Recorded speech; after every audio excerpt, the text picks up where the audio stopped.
রাজ্যে এসআইআর শুরু হতেই তৃণমূল কংগ্রেস নোংরা রাজনীতি শুরু করেছে বলে অভিযোগ করেছে বিজেপি।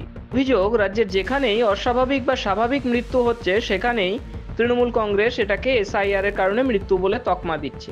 এ নিয়েই কৃষ্ণনগর থেকে তৃণমূল কংগ্রেসকে তীব্র কটাক্ষ করেন বিজেপির রাজ্য সভাপতি শ্রমিক ভট্টাচার্য। তিনি অভিযোগ করেন, তৃণমূল সরকার নির্দেশ জারি করেছে যেখানেই কারোর মৃত্যু হবে সেখানেই রিপোর্টে লিখতে হবে এসআইআর এর কারণে মৃত্যু।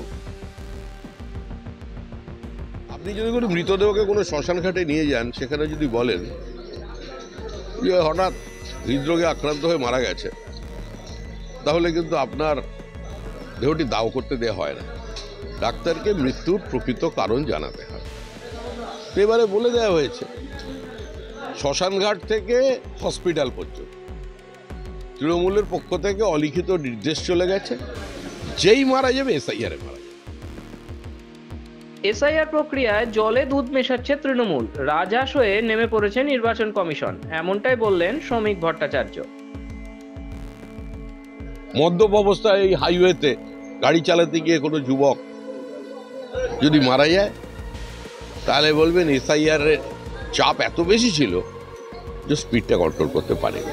প্রেমে ব্যর্থ হয়ে মারা গেলে, আত্মহত্যা করলে এসআইআর, দীর্ঘদিন ক্যান্সারে ভুগে মারা গেলে এসআইআর। এটাই এখন পশ্চিমবঙ্গে চলছে। বিহারে তো কেউ মারা যায়নি, আর 11 রাজ্যে মারা যাওয়ার খবর আছে নাই। যত কাণ্ড সব পশ্চিমবঙ্গেই চলছে। আসলে বিষয়টা কি, দুধে জল মিশে, কিন্তু জলে দুধ মিশিয়ে দিলে মুশকিল হয়। এখন রাজহাঁস হিসেবে নেমে পড়েছে বাজারে নির্বাচন কমিশন, দুধ জল আলাদা হচ্ছে, সেটা সহ্য করতে হচ্ছে। 26-এর ভোটের বাকি আর 4 মাস। ভোটমুখী পশ্চিমবঙ্গে দলকে শক্তিশালী করতে উত্তর থেকে দক্ষিণ রাজ্যে কোনায় কোনায় পৌঁছে যাচ্ছেন শ্রমিক। চষে বেড়াচ্ছেন একের পর এক জেলা। পুরনো ও নতুন কর্মী সবাইকে একত্রিত করে একেবারে আদা জল খেয়ে মাঠে নেমে পড়েছে বিজেপি। লক্ষ্য 26-এ বাংলা দখল। পশ্চিমবঙ্গে তৃণমূল কংগ্রেসের বিরুদ্ধে জনমানসে ব্যাপক অসন্তোষ রয়েছে, একথা বলার অপেক্ষা রাখে না। এটাকেই কাজে লাগাচ্ছে বিজেপি। দুর্নীতি, সন্ত্রাস, তোষণ, এই সমস্ত ইস্যুকে সামনে এনে তৃণমূল বিরোধী জনমত গড়ে তুলতে চাইছে গেরুয়া শিবির।